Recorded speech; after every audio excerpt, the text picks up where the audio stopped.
Samantala, higit 200 residente sa Santo Domingo, Albay nakatanggap ng tulong mula sa Department of Labor and Employment para tuluyan ng maging kabuhayan ang kanilang mga kakayahan.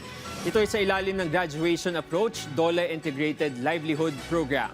Si JM Olarte ng Radyo Pilipinas Albay sa sentro ng balita. Natutong magtahi si Nanay Asunsyon ng Santo Domingo, Albay mula sa kanyang tiyahin mahigit 2 dekada na ang nakalipas. Ang kanyang kita sa pagtatahi ay sapat lamang sa pang-araw-araw nilang pangangailangan na mag-isa niyang itinataguyod.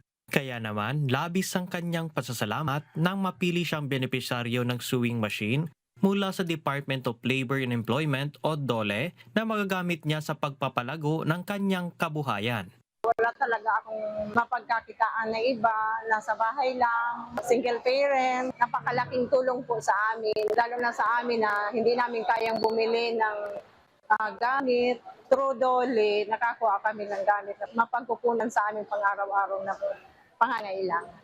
Natupad naman ang pangarap ni Kuya Romel, miyembro ng Paralawod Kalayukay Fisherfolk Association, na magkaroon ng bangkang demotor na magpapadali sa kanilang pangingisda. May makina po ito, hindi na po mahihirapan magsagwan yung mga kasamahan para pumunta sa medyo malalayong spot para mag-fishing.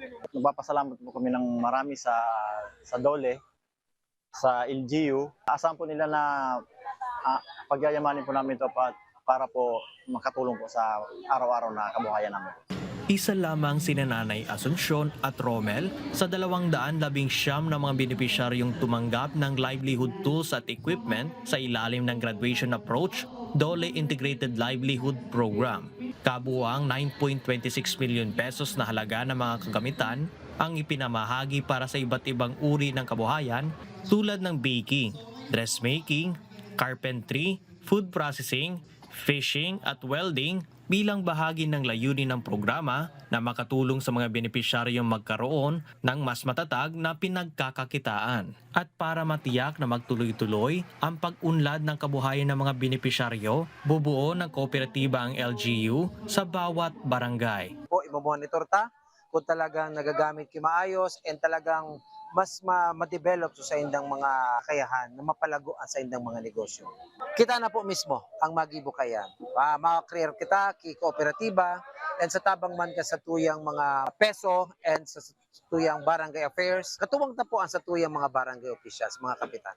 Alinsunod sa direktiba ni Pangulong Ferdinand Bongbong Marcos Jr. na palawakin ng mga programa sa kabuhayan at empleyo, patuloy na ipinatutupad ng DOLE ang GIDA-LP upang matulungan ang mga mamamayan na magkaroon ng mas matatag na kabuhayan, lalo na mga vulnerable at marginalized sector.